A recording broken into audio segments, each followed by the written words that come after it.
Good morning students. आज हम पढ़ने वाले हैं पास्ट परफेक्ट कंटिन्यूअस टेंस। जैसा कि नाम से ही स्पष्ट है, पास्ट परफेक्ट यानी कोई चीज पास्ट टेंस में पूर्ण हो चुकी, कंटिन्यूअस और कुछ समय तक जारी रही। यानी ऐसे कार्य जो भूतकाल में शुरू होकर कुछ समय भूतकाल में चालू रहते हैं और भूतकाल में ही समाप्त हो जाते हैं। ऐसे वाक्यों को हम पास्ट परफेक्ट कंटिन्यूअस टेंस में लिखते हैं। फॉर एग्जाम्पल, पवन 2024 तक 5 वर्ष से सीकर में रह रहा था। तो इस वाक्य में यह स्पष्ट है कि पवन 2024 तक 5 वर्ष से दिल्ली में रह भी चुका और उसके रहने का जो समय था वो 2024 को ही खत्म हो गया। यानी वो 5 वर्ष रहा तो 2024 तक ही रहा। तो ऐसे कार्य जो भूतकाल में शुरू होकर कुछ समय भूतकाल में चालू रहते हैं और भूतकाल में समाप्त हो जाते हैं, पास्ट परफेक्ट कंटिन्यूअस टेंस की श्रेणी में आते हैं। एक और उदाहरण, अनीता कल 3 दिन से गृह कार्य कर रही थी। अनीता कल तक 3 दिन से गृह कार्य कर रही थी। इसका मतलब यह हुआ कि उसने 3 दिन में कुछ गृह कार्य पूर्ण भी किया है और 3 दिन तक वो कंटिन्यू भी रही। तो यह भी इसी श्रेणी का वाक्य है। तीसरा एग्जाम्पल, हम पिछले रविवार तक 8 दिन से क्रिकेट खेल रहे थे। इसका मतलब यह हुआ कि हमने पिछले रविवार तक 8 दिन से क्रिकेट खेलने का काम पूर्ण भी किया और वहां तक हम कंटिन्यू थे, लेकिन पिछले रविवार तक हमारे खेलने का काम है वो पूर्ण भी हो चुका। तो इस तरह के वाक्य जिनके अंत में से रहा था, से रही थी, से रहे थे। से का मतलब है यहां टाइम पीरियड दिया हुआ होता है, जैसे 5 वर्ष से, 3 दिन से, 8 दिन से, इस तरह से टाइम पीरियड, समय की अवधि दी हुई होती है। तो ऐसे tense past perfect continuous tense की श्रेणी में आते हैं।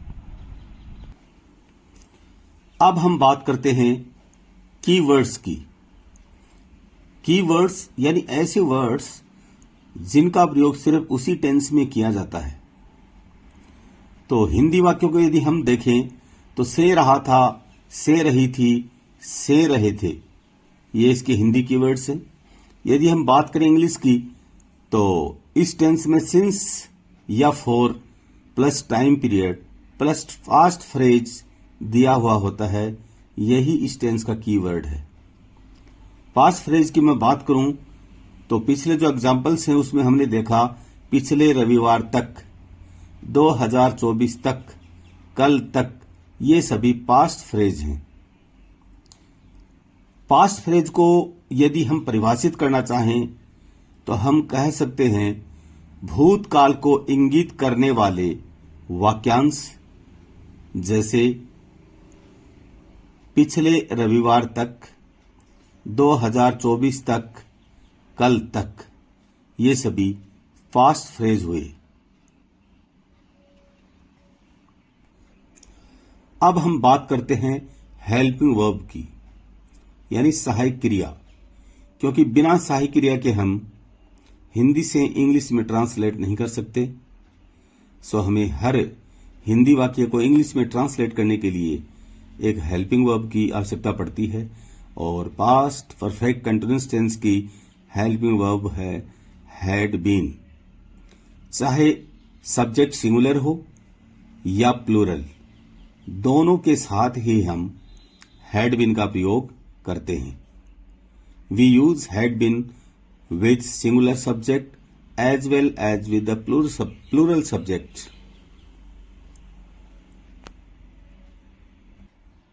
अब हम बात करते हैं सेंटेंस स्ट्रक्चर की। सेंटेंस स्ट्रक्चर सबसे पहले हम देखते हैं सिंपल। जैसा कि 1 नंबर जो स्ट्रक्चर आपको दिखा रखा है, subject plus helping verb plus main verb plus ING plus object plus since या फॉर। सिंस बटे फॉर का मतलब है सिंस या फॉर, यानी या तो आप सिंस लगाएंगे या आप फॉर लगाएंगे, plus time period plus past phrase. इस सेंटेंस स्ट्रक्चर की सहायता से हम हिंदी से अंग्रेजी में वाक्य को ट्रांसलेट कर सकते हैं।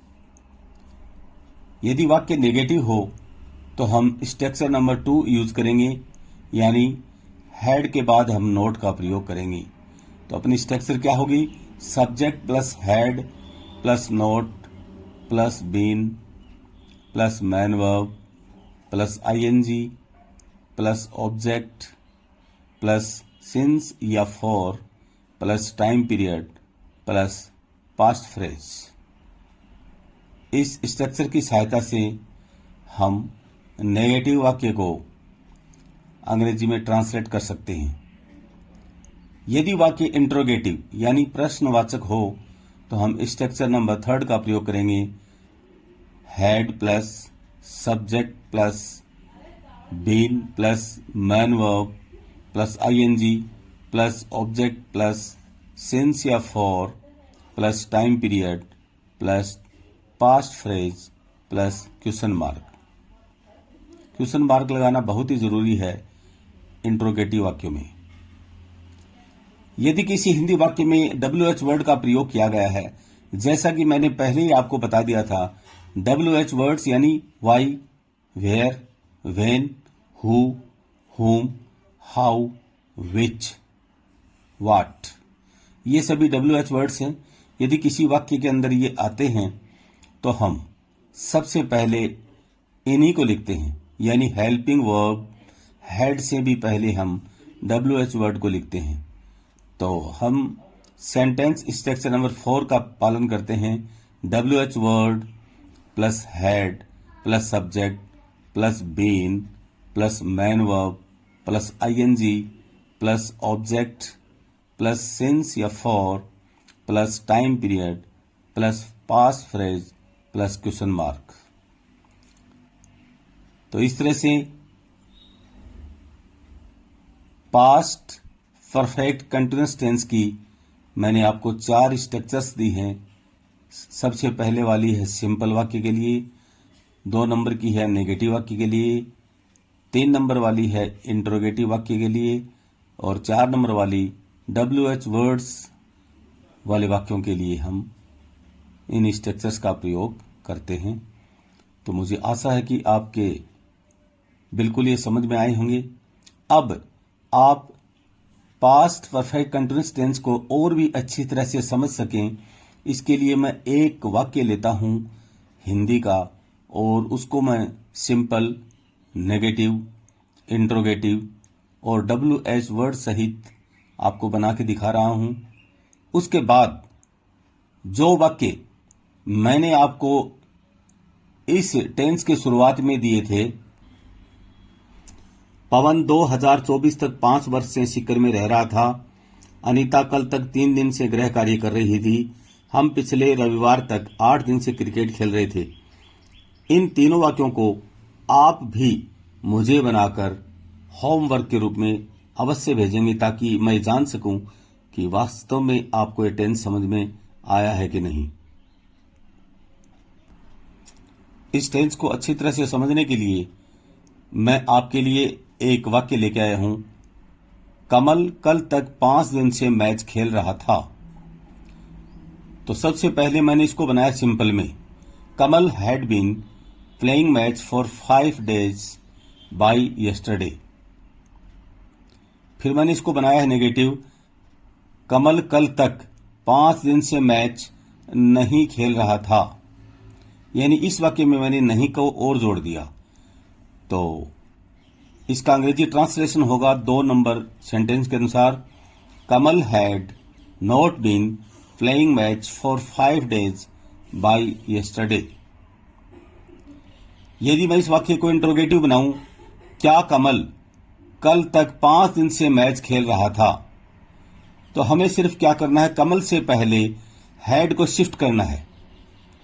बीन को आप यथावत रखेंगे, केवल हैड को ही कमल से पहले लिखेंगे। तो सेंटेंस नंबर 3 के अनुसार इसका ट्रांसलेशन होगा, had Kamal been playing match for 5 days by yesterday। Had Kamal been playing match for 5 days by yesterday। अब इसी वाक्य को मैं क्यों लगाते हुए बना रहा हूं। फॉर एग्जाम्पल, कमल कल तक 5 दिन से मैच क्यों खेल रहा था। तो क्यों का मतलब WH वर्ड, तो यहां क्यों का मतलब है वाई। तो वाई को हम सबसे पहले, हैड से भी पहले हम सेंटेंस में जगह देंगे। तो स्ट्रक्चर नंबर 4 के अनुसार वाक्य होगा, why had Kamal been playing match for 5 days by yesterday। हमने यहां कमल से पहले हैड लगाया है और हैड से भी पहले WH वर्ड को जगह दी है। तो आप भी ध्यान रखें, जब भी किसी वाक्य में कब, क्यों, कहां, कैसे, कौन, कितना, क्या आते हैं, तो हम हैड से पहले उन WH वर्ड्स का प्रयोग करेंगे। बाकी इंट्रोगेटिव वाक्य वैसा ही रहेगा, केवल हमें WH वर्ड को हैड से पहले रखना है। तो अपना ये वाक्य हुआ, why had Kamal been playing match for 5 days by yesterday। Kamal कल तक 5 दिन से मैच क्यों खेल रहा था। तो मेरा विश्वास है कि आपको यह टेंस बिल्कुल समझ में आ गया होगा। अब आपके ये टेंस यदि समझ में आ गया है तो शुरू में जो मैंने वाक्य आपको 3 वाक्य दिए थे, उनका ट्रांसलेशन इसी तरह से एक वाक्य के 4-4 वाक्य बना के मुझे आप भेजिए। और साथ ही मैं आपको एक correct form of the verb की एक एक्सरसाइज दे रहा हूं, वो भी मुझे हल करके अवश्य भेजना। Fill in the blanks with correct form of verb given in the bracket. मैंने आपको यहां केवल 4 एग्जाम्पल्स दिए हैं जिनमें आपको करेक्ट फॉर्म का प्रयोग करना है। She play cricket for a week by last Monday. Number 2, they live at Jaipur for 10 months by 2025। Ravi watch TV for 6 hours by last few minutes. Rahul read this novel for 9 days up to last Tuesday. कुछ इसमें blanks जो दिए गए हैं, ये आपको correct form के room में भर के मुझे भेजने हैं, ताकि मैं समझ सकूं कि आपको टेंस बिल्कुल समझ में आ गया है। साथ ही आपको ये तीनों टेंस, जो मैंने टेंस की स्टार्टिंग में 3 वाक्य दिए थे, ये भी आपको मुझे 4-4 वाक्य बना के, यानी सिंपल, नेगेटिव, इंट्रोगेटिव और विद WH वर्ड बना के मुझे भेजने हैं। पवन 2024 तक 5 वर्ष से शिखर में रह रहा था। अनीता कल तक 3 दिन से गृह कार्य कर रही थी। हम पिछले रविवार तक 8 दिन से क्रिकेट खेल रहे थे। इन तीनों सेंटेंस के 4-4 वाक्य बना के मुझे आपको अविलंब भेजने हैं, ताकि कल मैं आपको फ्यूचर इंडेफिनिट टेंस बना के भेज सकूं। धन्यवाद।